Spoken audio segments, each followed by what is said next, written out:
Hello and welcome back to another episode of Beyond the To-Do List. I'm your host, Eric Fisher. This is the show where I talk to the people behind the productivity. This week I'm thrilled to share with you a conversation I had with James Sudakow. He is the author of Out of the Blur, A Delirious Dad's Search for the Holy Grail of Work-Life Balance.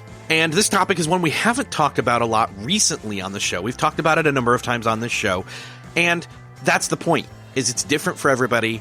But if you're like me, you're tired of the blur of going from work to home life and back again and trying to balance it all and not remembering what you did maybe in either of those places, let alone having time for yourself. And in this conversation, we talk about taking a look at what trade-offs you're willing to make and which you're not, taking a personal inventory of where you're at now, what it looks like, what it feels like, and then what do you want it to look like? What do you want it to feel like? And honestly, one of the key pieces is getting over the superhero syndrome of trying to do everything possible, trying to do every single activity with family, trying to do every single, kids activity that they can possibly be signed up for, trying to do every single thing that you can do at work within reason. Because sometimes, again, it's all about internal and external expectations and the relationships that accompany those expectations. So this is going to be a fun conversation. I hope that you get a lot out of it, and I'll get out of the way and let you enjoy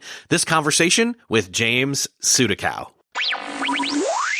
Well, this week it is my privilege to welcome to the show James Sudakow. James, welcome to the show. Thanks for having me. So you've got a book out there that is touching on a topic we've not talked about on the show in a long time, actually. It's called Out of the Blur, A Delirious Dad's Search for the Holy Grail of Work-Life Balance. And key there is work-life balance. I would love to get a little bit of your story, your path of how you became, aware of this problem. Obviously, you've become aware of it by having to deal with it head on, right? Yeah. Well, and first of all, maybe the most important thing we're going to say for this entire time is that was my Monty Python reference. I just want to make sure everybody knows that. The Holy Grail. But for me, what I started, it was a personal journey that as I started going on it myself, I started talking to lots of other dads and actually, other parents, quite honestly, even more broadly than just dads, and found that a lot of the things that I was experiencing, they were too. And that's why I started writing the book. But it started just as a personal need to try to rectify what clearly wasn't working. My wife used to tell me I was looking fairly dilapidated, and that's a pretty strong word. But I started saying, is it really that bad? And then what I started to realize is my approach to work-life balance. We're raising 4 kids, and I'm the sole provider for my family. So there's some pressure there. I like what I do, but what I was doing was basically 1,000 things for work every day, or at least it felt like that. And then because I care so much about trying to be a good husband and a good parent, I was trying to do like 1,000 things at home every day. And it was just not sustainable. And things were just blending left and right. So I had no boundaries, and, work would interfere with life and life would interfere with work. And it was just all this big kind of pot of stuff. And it just wasn't working for me to the point where I was actually feeling good about what I was doing. And so I kind of felt like, well, gosh, there are many, many days where I feel like I'm not doing a good job at work. And there are many days where I feel like I'm not being the best husband or parent. So I have to figure out something different. And that's really where it came from. I can definitely relate to that. Now, in my case, I've got half the kids. Still a lot. Yeah. It's still an overwhelming amount for sure. Yeah. Even one. We had one for a very long time, and then 7 years in, it was like, oh, here we go, another one. And there you go. And my wife works 2 part-time jobs. So, and I'm a full-time job, and I have this part-time podcast. So, I get where you're coming from. One of the other dynamics there that a lot of people would probably relate to is whether you're checking in, clocking in, punching a time clock or whatever at an office, or like a lot of people I know that listen to this show, they work from home or remote work in some capacity. Yeah. Yet another And it's blurring. all that.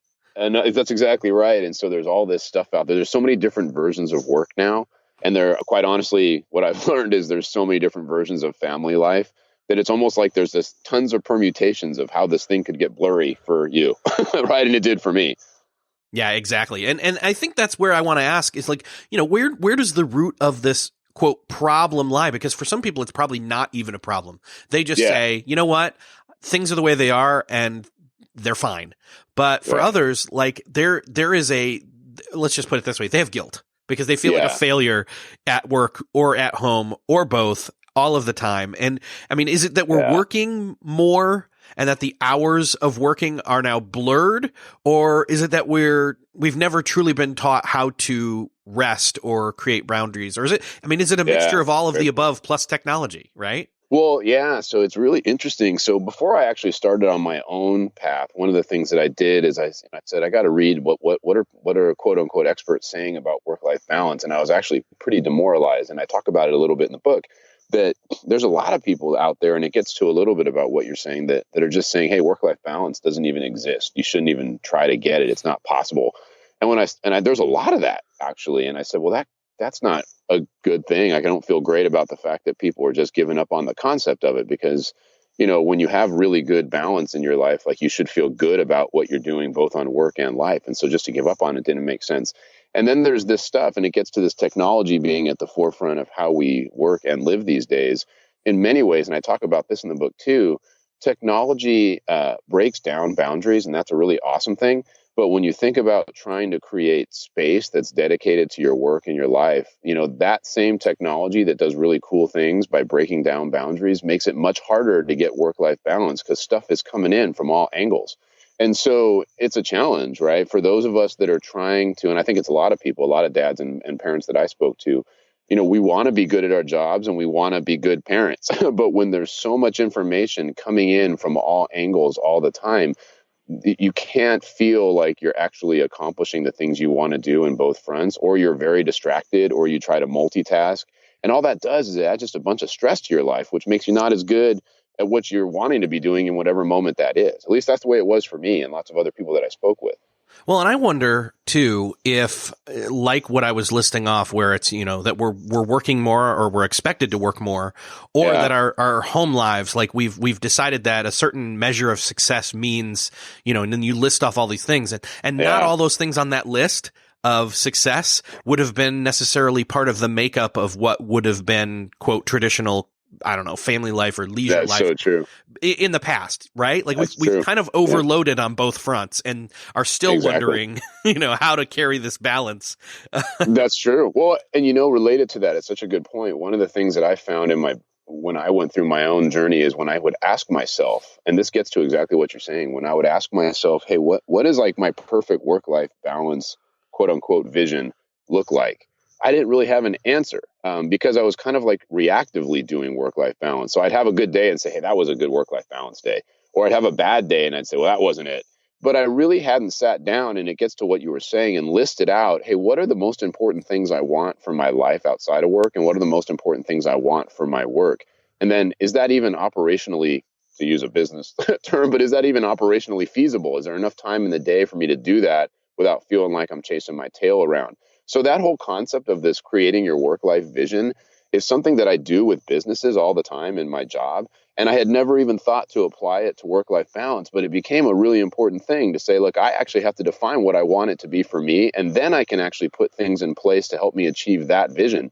And that may be totally different than your vision or somebody else's vision, but having a clear path towards, hey, that's what I want it to be, then lets me kind of say, well, what am I going to do and what am I not going to do, versus just letting it kind of materialize on its own, which is what was happening to me. I want to take a moment to remind you about a tool that I use every single day. It's called Brain.fm. It's an AI music engine created using scientific research that creates music to help me improve the activities I'm already doing in 15 minutes or less. Activities like maintaining deep focus on a single task that I really need to complete, relaxation, sleeping or napping, and even meditating. I found that it works great for all of these things. And you can go to beyondthetodolist.com/brainfm to try it out for free and get 20% off your first year. Now, what I recommend is choosing one of two options to test this out for yourself. Either do a 20-minute nap, or a little longer if you so choose, or choose to focus in on a single task while you're using it. Again, that 20 to 30 minutes really is where your brain gets into the flow state, whether it's full relaxation or fully deep focus. Like I said, I use this daily, multiple times a day, for that deep focus, for relaxing, taking a quick nap, or even meditating. But you've got to try it out for yourself. Go on over to beyondthetodolist.com/brainfm, where you can try it out for free and get 20% off your first year. I also wonder if we've also forgotten that there's a seasonality to it or a cycle, right? Like a cycle to it where, Totally. for example, I know that in the fall and even late fall or early winter, there's this thing called soccer in my life. We have it too. Yeah, this thing called kids soccer where suddenly almost every night or maybe every night, it has happened before in a week, both kids have games in the same day even, and it's just like, this does not work for my evening to completely disappear. It's true. And my wife and I are tag teaming, like, okay, you take him today and I'll take her, and then vice versa. And then we're not eating together. We're not even planning meals. We're grabbing food to and from soccer fields or indoor soccer fields. And I think what helps is we see the season coming. We map out the season, the duration of the season, and we're like, okay, we know we just have to get through this. How do we get through this ahead of time? Yeah. So I think we forget that, right? Yeah, well, I think we forget that there are some times where you're going to be overloaded on one side or the other. And that's okay as long as it's not happening to you without any, to your point, like some sort of thought process around, hey, we know this thing's coming, or we know there's like a big one. I just had a month-long period at work where it was, a lot more work if I were to balance it on a scale of 100%, it was a lot more than I would have wanted in my long-term view. But it was a short-term seasonal thing that I knew was coming. And so it's about knowing that stuff and planning for it and being okay with it being quote unquote out of balance for that period of time, as long as you have this longer view of what that balance should look like on a more kind of regular basis. So I have a thought here that is based on something you just said, and it's something that kind of goes along with this whole word balance. It's this idea of scales. It's this idea of a 100%. It's this idea that, because let's be realistic. We're not in some senses, we're actually spending more than 50% of our effort or our energy on our career time, our work time in a given week. Because if you really were to categorize like every single hour of your week and, do the math, it's not a 50-50. That's right. And I actually did the math. And that's what's so funny that you bring that up. I actually went through the kind of ridiculous process of doing the math. And once I had laid out what I wanted it to be on both sides, I did the math.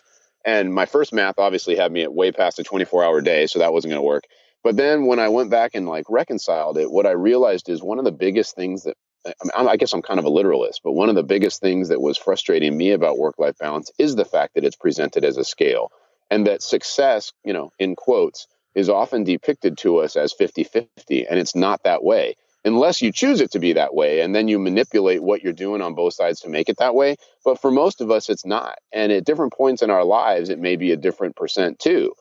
So for me right now, I've chosen almost this 60-40 split on the life side, because we're raising these 4 kids, and 2 of them aren't even our own. They're my wife's younger brother and sister that we become legal guardians for. And then we have 2 little kids. And so I kind of said, there's a huge amount of attention that's required there. I'm fortunate that I run my own business, so I could kind of go into sustain mode versus trying to grow it every year, which is what I had been doing. And so I split it that way. But there are many people that are 70-30 on the work side, and there's nothing wrong with that. I think for me, it's about making sure that we know what it is versus letting it happen to us. And I think you're totally right. I don't know anybody that's at 50-50, even though that's the way you always see it, like depicted when you read an article about it. Yeah, and I think that's really the thing that you have to call into question is, what does it look like for you now versus what is it that you want it to look like, right? Exactly. You describe in the book this thing called the blur. I'd love for you to maybe describe that a little bit and see, I think we've already discussed it a little bit, but I want to make sure that people understand, it's when you feel like you're, like I was talking about earlier, I'm working all day and then going to a soccer game, and then my wife and I are passing each other with the kids, and we're not sitting down to eat, and it's like everybody's doing their own thing. Yeah. And that's basically what it is. It's this notion of, we've almost, and I hate to say this, but I was kind of doing this inadvertently, but we've almost accepted this concept of what a lot of people write about these days, which is called work-life blend. So the people that are saying work-life balance is impossible also talk about, well, here's what you should do. It's work-life blend.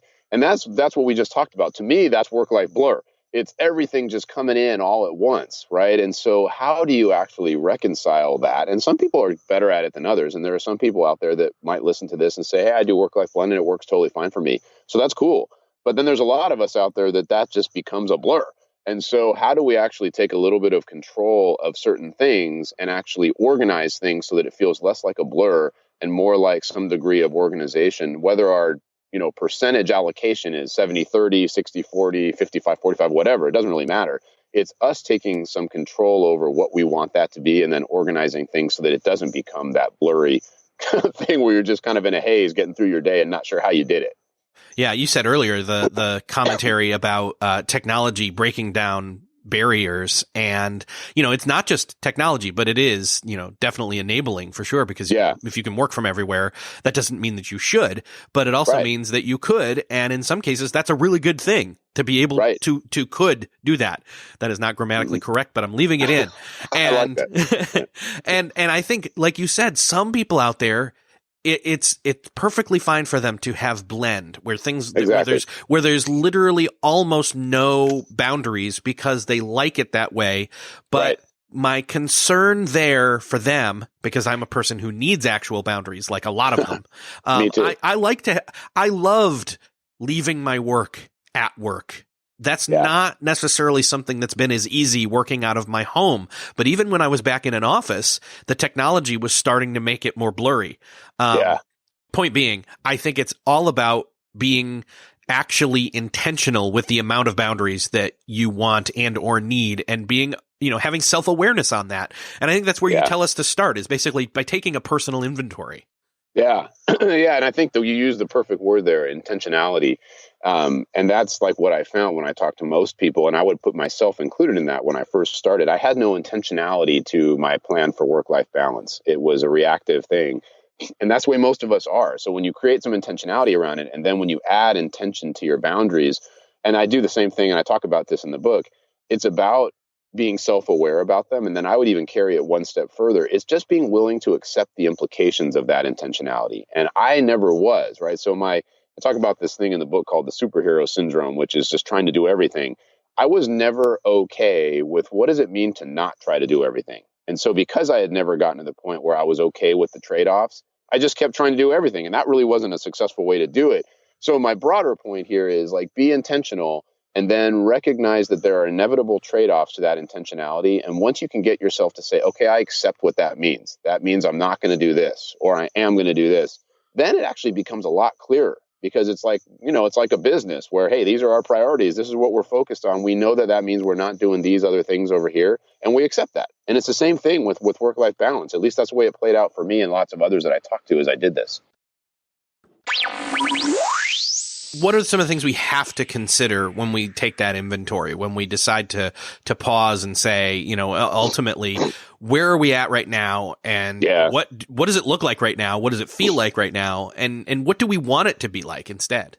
Yeah. So what I talk about, and what I actually did for myself, is I did this thing called a day in the life. And I don't know if you've ever heard about that before, before you'd read the book, but we do this a lot with businesses. When we do transformation, we say, hey, let's just document what's life like for us right now.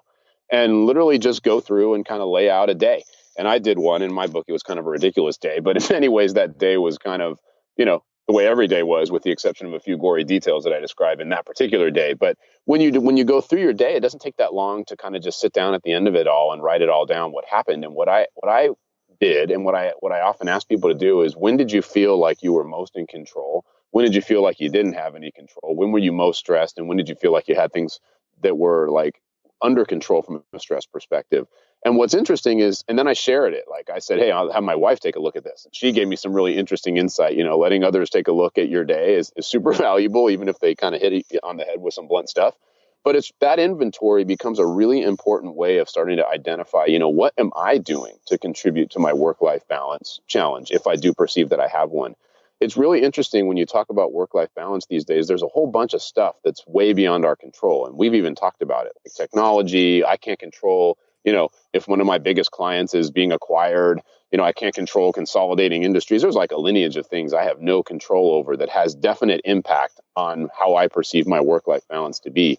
But what I can control is what I'm doing. And that's really what I spend time talking about in the book. And doing that inventory for yourself kind of gets you to start to see, what are the things that I'm doing that I may not even be super aware of in the moment? Like, I can watch myself on TV, like a reality show, and be like, oh my gosh, I didn't realize I was doing that, and I was causing this particular challenge. And that's what the inventory does. Well, and I would imagine that the inventory then also needs to have outside input if there are others involved, like a spouse or, even, I'd hesitate to say this, but I guess I'm going to say it, a boss or team members or managers, et cetera, because, if you're feeling like, hey, I'm overloaded here, like, what can we do? Right. Kind of, it's all about the relationships and the stated and non-stated expectations, right? Totally agree. And actually, when I've done some working sessions with some companies, we actually have them share their day in the life with others that work with them, right? And as a way of kind of like, we all have our own realities. And sometimes we don't see the reality of what our reality causes somebody else's reality to be, right? Yeah. And so sharing it is actually really important, not as a means of saying, I can't do this work, for example, at a work environment, but just so that people understand what your holistic life is like and how can we actually figure out for us to be able to do this work or have this thing going on in our life that doesn't negatively impact the other one. So is this what you're talking about when you talk about the work-life equation, or is that something even more complicated? Yeah, no. So the work-life equation. I'm not good at math, so that's no. why. I'm not either. No. So the inventory is kind of like what I would call your current state. The work-life equation is kind of like what I would call your future state, and that's getting to this stuff that we talked about. Like, what is it that you want specifically? What are the most important things you want to make sure you're doing from a work perspective, and then the same thing from a life perspective? And then what does that balance look like for you? And I even talked about mine was like 60-40 or 65-35 on the life front. That's my work-life equation, right? So it's that percentage, and then what are the things specifically that fall into what I need in each bucket, work and life, to have work-life balance. And then once I have that, it took me a little while to figure that out because I had to go through this iterative process. I had way too many things, of course, on both sides because I think I'm a superhero, so I can do it all. Once I ratcheted it down, I then said, okay, this is actually a doable thing. I look at my percentages and I'm a little bit over on the life side, but that's by choice. And I've got these things that I still want to do on the work side. So that requires a certain amount of hours, and the life thing requires a certain amount of hours. And now I have kind of an equation that I can actually shoot for. And everything that I do now every day and every week and every month has to like direct me towards that end game. And it's kind of like your future state. So if I was doing this with a company, it's, hey, let's map our current state, then let's map our future state. And then let's figure out how to make sure everything we're doing every day points us to the future state, not necessarily to the current state. And that's something that I see in businesses all the time is we forget that. And so we get this great future state, but then we don't change anything about our behaviors. And people wonder, how come we're not achieving that future state? Well, we didn't fix the stuff that we're doing every day, and we didn't line it up with where we're trying to get to from the future state. I don't know if that makes sense or not. Yeah, it's incremental. It's a daily thing. Yeah. And, if you don't map the transition from one place to the other, then you can wonder like, wait, we want it to be this way. Why is it not getting there? Right. How come we did all this hard work to get this really cool future state and we're just still like not even close to achieving that? What's going wrong? There's a bit of trouble there though with people in the mapping because again, it can take some time. Like first off, again, you've got to, like you said, you've got to kind of do the inventory first. Yeah. You've got to see where you're at. And for some people, they just don't even have a clue. Like they don't really like, they feel like angst and unease about the way things are. And they don't necessarily have any clarity on the future state at all. Yeah. Yeah. So what I found for me, because I didn't have any clarity on my future state either, what I found was doing the inventory, kind of the current state, day in the life, was super helpful in helping me figure out what my future state was. And the good thing about doing the inventory is you don't have to think. You just write down what your day was like, right? At 7 a.m. It doesn't have to be super detailed like I did in my book, but you can just say, here's what happened all day long. And then this made me super stressed, or here I felt okay. And this part I felt like way out of control, and this over here and that over there. And once you do that, it inevitably causes you to think about, well, what would I want to do differently if I could do this day again? And then you kind of say, well, okay, well, do this, or here's what I wouldn't have done, or here's I'd have more space in between these meetings. And that starts to get you to what your future state may be. To your point, though, the future state does take a little bit of time to think through, and people shouldn't try to rush through it because it's super important. Knowing what you want it to look like, because most of us don't do that with work-life balance. And I said I would raise my hand too a year ago. Once you get it, and once you spend a little bit of time thinking about it, man, everything I do every day, even still today, I'm like, is that helping me get to that future state, or did I just go off the rails a little bit? Right. So it becomes a really good barometer to like keep you focused. Yeah, and again, there's going to be times where it's like, okay, this day completely off the rails. Yeah. Like this, and it's okay. Yeah, and that is fine. And acknowledging that, giving yourself, forgiving yourself for not moving towards the future state today. The phrase that I just said sounded like some other person talking. Giving yourself forgiveness for not moving towards the future state today. That's a statement I never thought I'd say, but there you go. It's true. It's true. Like, again, it's one of those things where we want change and we want it now, but we also don't know that we also don't necessarily even know necessarily the change that we want. And so, right. So you got to define it for yourself. And that's the hard part, but it's actually the cool part too, because once you see it clearly, then it's like, oh man, now I know what I'm shooting for every day. And that's actually really cool. And to your point, if you go off the rails and it had to happen, you don't get demoralized because it went off the rails almost with some degree of intentionality. Like I used the last month and a half of my life where I had some client work. I knew it was going to be bad. I knew it would separate me more than I wanted to in terms of the time that I was spending at home. But I also knew it was a month and a half. And I'm the sole financial provider. We needed it. So I did it. But it wasn't as though I was way off the rails and had no idea where I was going. I took a slight deviation because we needed it.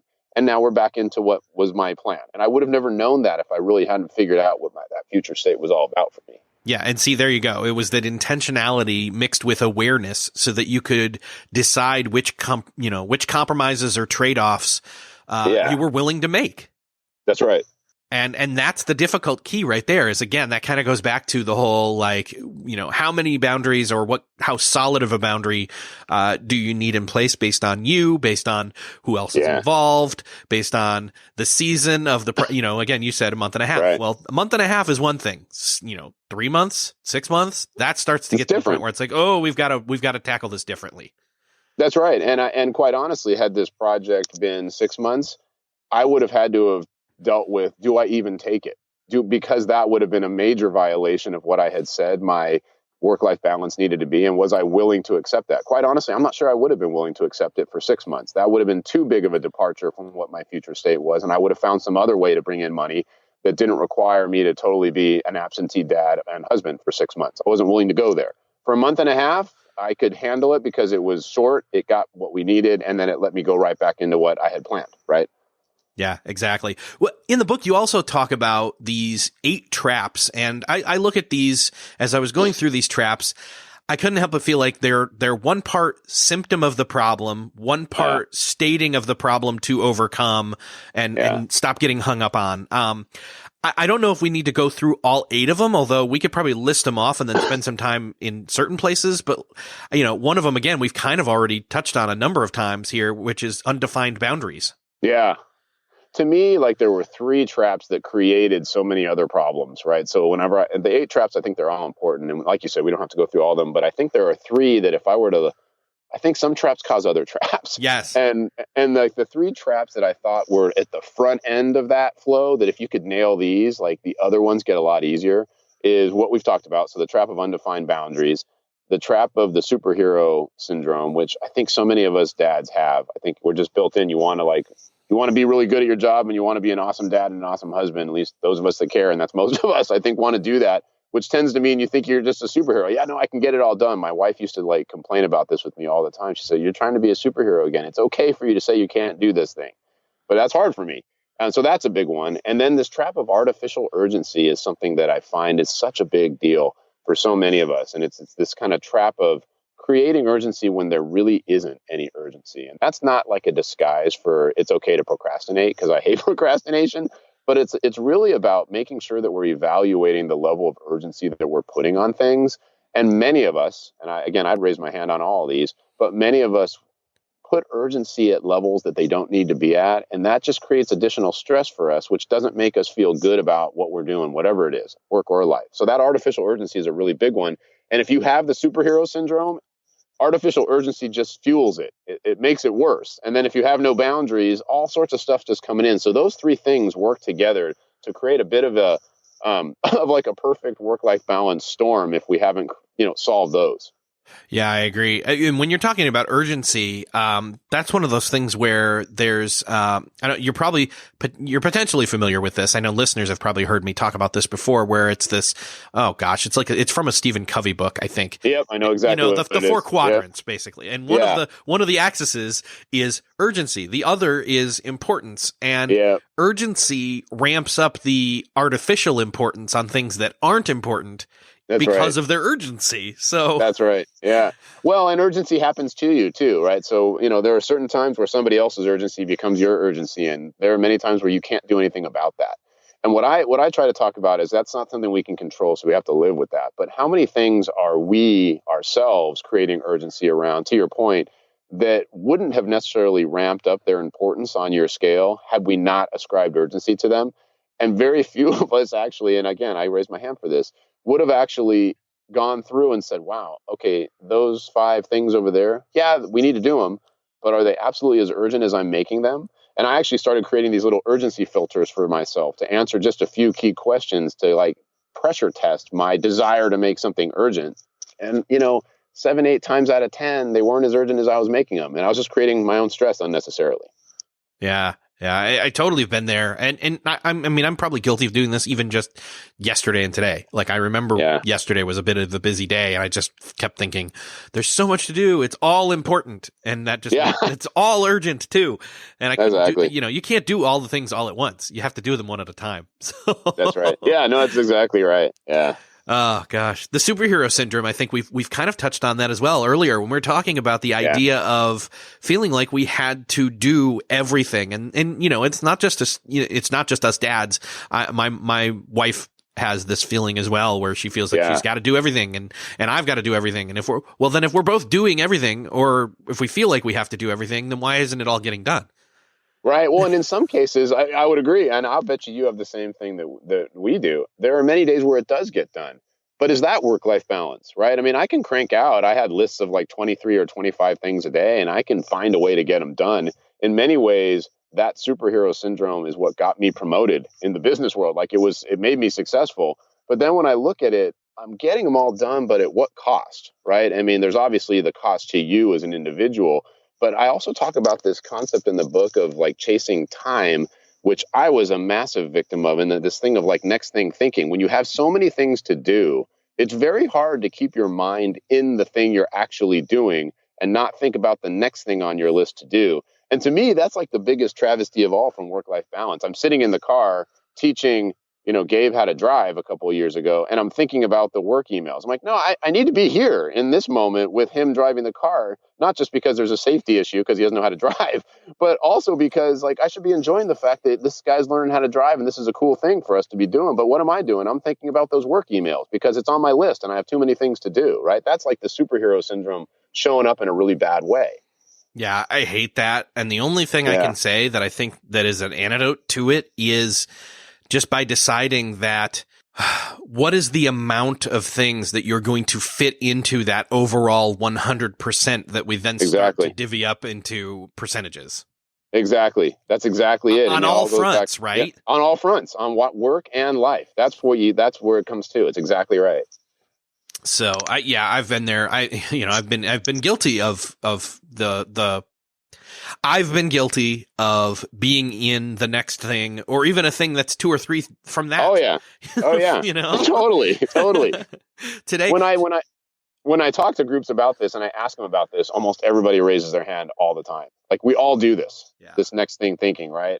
So what I actually started saying, I'm only going to do 3 to 5 mission critical things a day. And by shortening the number of things, and boy, was that hard, even though it was an arbitrary thing, it stopped my next thing thinking because I didn't feel compelled to have to do it to complete my list. I could actually enjoy or focus on what I was doing because I didn't have 19 more things on the list. I only had 3 more things on the list. Today is one of those days, on top of the fact that my kid's home with strep throat. So I'm kind of and my wife's gone and my daughter's at school. So my son is home with me and I'm just like, okay, I have this thing, I need to talk with James. Then when I'm done talking with James, I need to go make sure he's okay. Set him up so that I can then do the next thing, and then again and again, and that's my day, at least till my wife gets home. So yeah, well, and some days are just inevitably going to be like exactly, that, right? And yet when it becomes a chronic problem, then you're like, okay, am I setting my day up like this without giving myself any buffer, like to what we had talked about a little bit earlier? If that becomes kind of the intentionality factor. If I am intentional about it and say, hey, this day is just going to suck, then it's okay. But if it happens every day for like a month straight, then is when I said, well, what am I doing? Maybe I need to change how I'm doing some stuff. Yeah. So, for example, tonight's going to be a night where, though there's the trap of late nights and getting it all done, which, trust me, I definitely think is the wrong way to go. I know that there's probably going to be a half hour to an hour of stuff that I need to check in on / cross off, when everybody's in bed, just so that it's not sitting there for me to do the next morning tomorrow. But I'm okay with that. I can compromise on that this time. But I don't want to set a precedent. That's exactly right. I mean, and I'm just notoriously terrible. My brain just doesn't work super well after a certain time. However, I've even done it too, even though I'm a very big advocate of early mornings and being focused when everybody isn't quite up yet and feeling like you can just get way ahead of things. I've done it too, even though I talk about in the book that, it's not my preference. I've done a couple or 3 or 5 administrative things when everybody's sleeping because I can just get those done quickly. They don't require a lot of brain power. And it relieves me for the next morning when I get up early so I can focus on like the really big stuff. Yeah. Yeah. And I don't see anything wrong with that. There are actually people who, say that's how they operate best, and good for them if that is them being intentional. But if it's they feel they have no choice, then I question it. Yeah. Or if they're doing it without thinking about it, right? I think the key word here is what you brought up earlier is being intentional, right? If I'm making this decision because I'm doing it because it works for me, then that's awesome. And people who read the book may have totally different intentional ideas than I had. I think the key is to take away, be intentional about it, and then everything's good because you're making choices and accepting implications. Yeah. Well, we haven't covered all the traps, but I don't think we need to. Like you said, there's those 3 major ones. I even brought up a 3rd one, or a 4th one, I should say. And I think that they're all symptoms of the overarching problem, which is a lack of intentionality, a lack of awareness, and honestly, just almost a lack of I don't want to say goal setting, but just deciding of, life design. Clarity. Yeah, it's clarity on what you want. And that's, goal setting usually helps you get that design, right? So once that's why I talk so much about that future state being so important. None of those traps matter without a future state. Because some of them might not be traps in a different future state, right? I mean, if you're all about, and this is not meant to sound bad for anybody who's super type A and driving their career. If they're 100% and that's all they care about with their career, some of these traps aren't traps. They're going to help you get there. But if you have a different place in life, then they become traps. So at different places in time, and that future design becomes the mechanism by which you judge how significant these traps are for you or not.